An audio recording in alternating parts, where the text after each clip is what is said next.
We just had a big update to the Game Changers list and a whole bunch of new cards were added to it. The Game Changer list is now up to 61 total cards, which is quite a lot. That's almost enough to build a deck made up of only Game Changers, isn't it?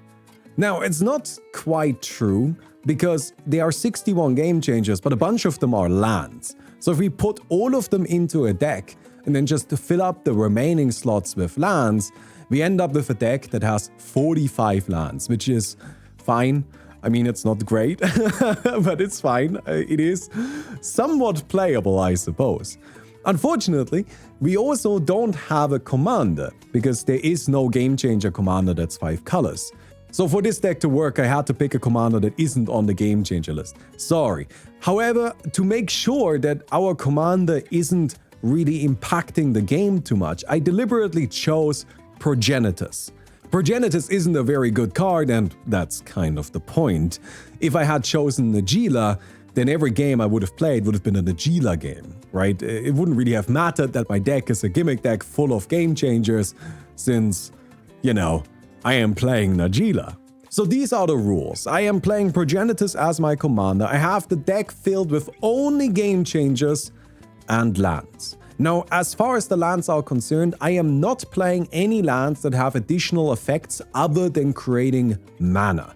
Which means I am not playing Surveil lands, I am not playing any utility lands, I am playing entirely fetches, shocks, and check lands. And yes, that was a terrible choice. I really should have included some triumphs, but that's okay.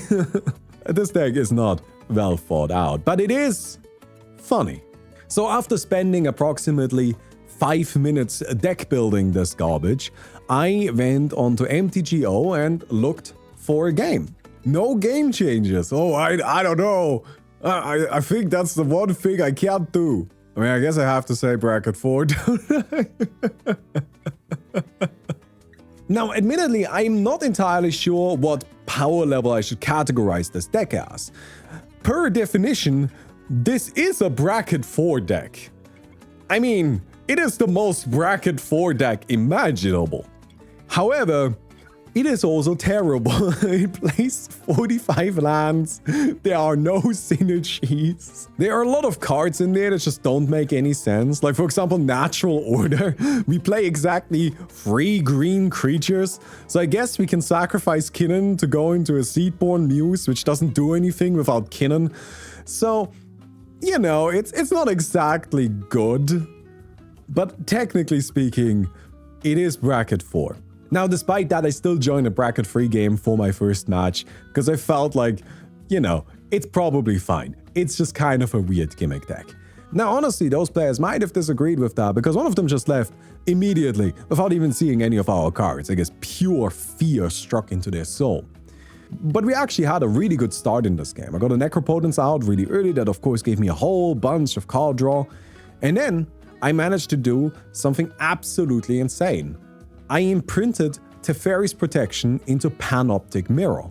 Now, Panoptic Mirror is a card that was just recently unbanned, so allow me to explain to you what it even does. It's a 5-mana artifact that allows us to pay X mana and tap it to exile an instant or sorcery with mana value X from our hand, and by doing so, we imprint that instant or sorcery into the Panoptic Mirror. Then, at the beginning of our upkeep, we can choose one of the cards imprinted with Panoptic Mirror and cast it without paying its mana cost. I was able to imprint a Teferi's Protection into my Panoptic Mirror, which made it so that at the beginning of my upkeep, I phased out all of my shit. So I couldn't do anything, I couldn't play any cards, I couldn't attack in any way. All I could do every turn is play another land and pass. However, my opponents also couldn't really deal damage to me. And that ended up being quite frustrating for one of them, because I was still playing against a Voltron player and one kind of Staxy Demir Mill deck. And the Voltron player couldn't really attack me, but they also couldn't attack our other opponent because they had a No Mercy in play, which kills any creature that deals damage to them. So that kind of made them a bit frustrated, and then they conceded as well. Who are you attacking? This guy. I mean, I kind of respect it, I suppose. Isn't it gonna die? Isn't it gonna just die to No Mercy? Is it? It's not indestructible, is it? No, it's not. Oh, it's just, okay. That's fine. It's just you and me now, buddy. It's just you and me. Now, I gotta be honest here. I did not display good player behavior because I wanted to win with coalition victory. So I was ready to just keep phasing out with the fairy's protection for the next 10 turns so I can build up mana, eventually cast my progenitors, and then eventually cast a coalition victory. This was only going to take 18 mana, and it would win me the game at that point, assuming I still have an opponent, which I didn't. So you're just gonna try to like mill me out. But this is target player. You can't target me. You have to target yourself.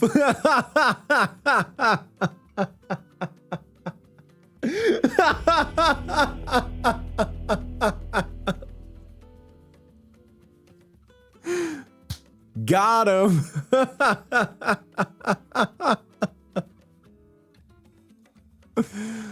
Oh, man. No, okay.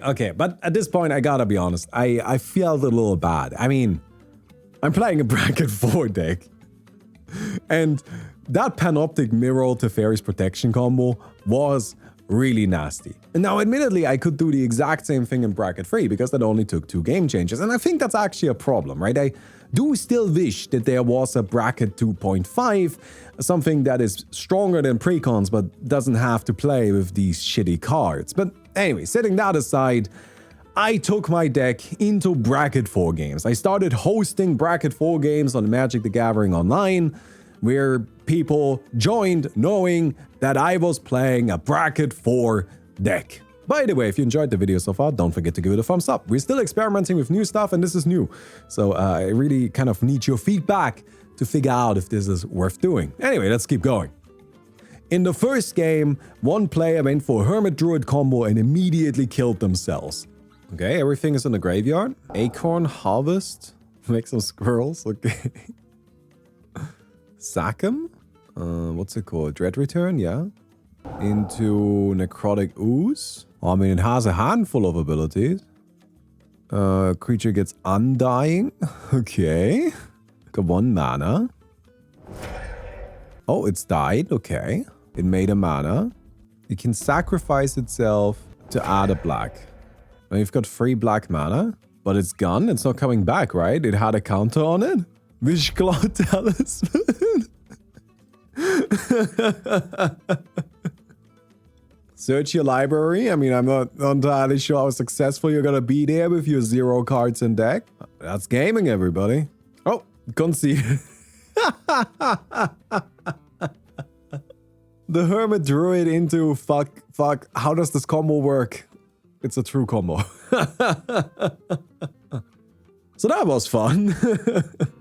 Then the next player played 2 double hell spells, had 160 life, put an Evoflux Reservoir on the board, didn't kill us, and instead let somebody else tutor out a Collector Oof that stacks them out of activating it. I don't think we need to talk about what else happened in that game. The final genius in this group was a Lumra player who was so unbelievably confused by their fringe CEDH list that every turn took 15 minutes, and they just kind of kept getting surprised by their own triggers, and eventually I just kind of threw myself off a cliff and gave up. However, then I went into my 3rd game with this deck, and it was truly the most marvelous thing I have ever experienced. I am the starting player, and I have an Ancient Tomb, and I have a Braids. So I play a turn 3 Braids. 2 of the other players have nothing on the board, sacrifice lands, and immediately concede. So, it's 1-on-1, me against another player. It is an exhilarating back and forth of me drawing a card, playing a land, attacking with Braids, passing the turn. My opponent then sacrifices a land, draws a card, plays a land, and passes back the turn. I sacrifice a land, draw a card, play a land, attack with Braids. It goes back and forth like that until finally, I somehow start running out of lands. I have no idea how my opponent managed to draw more lands against me Because, again, keep in mind, I am playing 45 lands because there aren't enough game changes. So eventually I get to a point where I need to sacrifice braids. I do so to a food chain and get Urza on the board, so it's not too bad. But my opponent also manages to finally get some other mana on the board, and I'm worried. I've been swinging at them with braids for approximately 10 turns, so they are at less than 10 life, but I don't know how I'm gonna do those last bits of damage because, again, I have no lands. But then I find an underworld breach. Are you guys ready?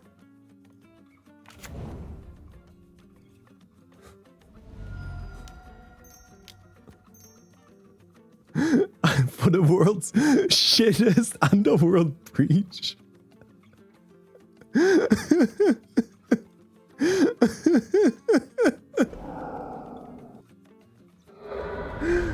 Oh my god. Cast it again? Oh my god. We will make green mana. And we cast Progenitus. I know I could keep going. I will not. I do not care. If this does not win the game, then we don't deserve to win the game. It may not be a game changer, but it will change this game. Come on. No, I'm attacking. Let's go. Let's go. Progenitus. Progenitus. Yes! Yeah, we did it!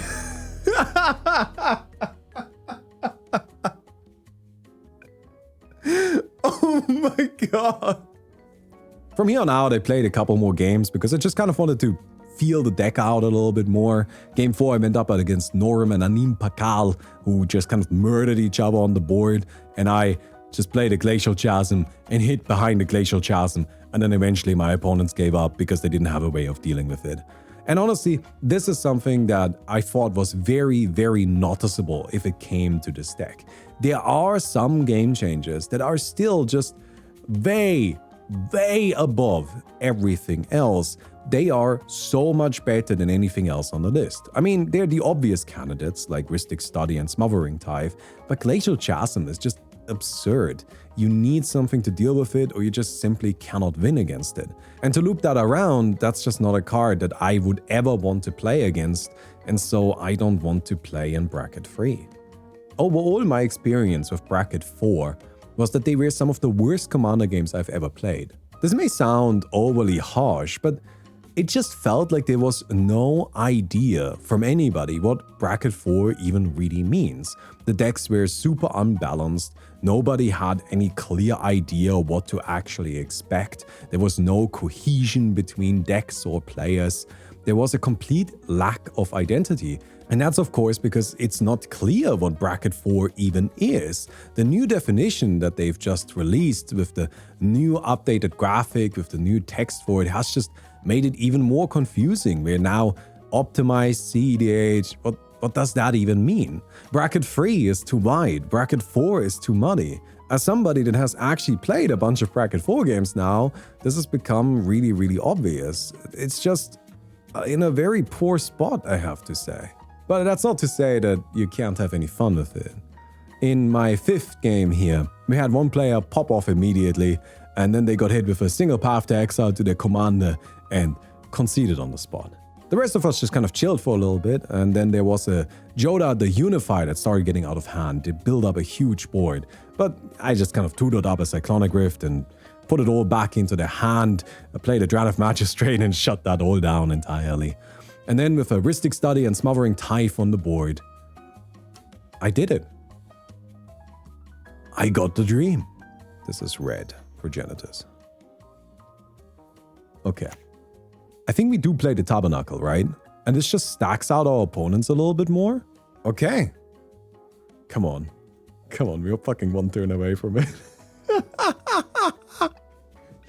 One turn away. One turn. We can do this. We have Progenitus. This Prismatic Bridge just hit nothing. Just hit garbage. Come on. Aragorn? Okay, they conceded. That's fine. I would like to first Mystical Tutor for Coalition victory. No! We count that one. I had it. I had mana. I had counter spells. I had everything. They had nothing, right? I could have countered 2 things with Fierce Guardianship and Deflecting Sword. I would have just paid for Progenitus, but not for these 2. I don't need these 2 anymore. And I had enough mana to cast it. I had like 3 treasures and everything. We count that one. We got him. What I took away from this entire journey is that the game changers are not balanced within the game changers. And you might say that that's fine, that's not really a problem. And I would agree if there were harder restrictions on when you can play them. Since you are allowed 3, and then there's such a broad range of what these cards do, how powerful they are, I don't know. Feels really clunky, feels really awkward. Would I recommend playing this deck? Weirdly, yeah, actually. I mean, to be honest, don't do exactly what I did. Don't do that. Right? Actually, maybe play a couple more creatures. Don't play literally every single game changer. Maybe don't play the worst possible commander and remove a handful of lands. 45 is a bit much even for me. But as long as you do that, I think it is actually a really interesting experience to just kind of see these cards in action and see what they can do. And then I think you will probably have a similar experience to me, where a bunch of them are just such clear outliers that it's really surprising. I don't know, maybe it shouldn't be surprising. Maybe I am just easily surprised. Either way, I had some fun. I hope you guys enjoyed this video. We're still trying new things. This was new. I hope it's good. I don't know. We'll see. All right. Goodbye. Give it a thumbs up. Would appreciate that.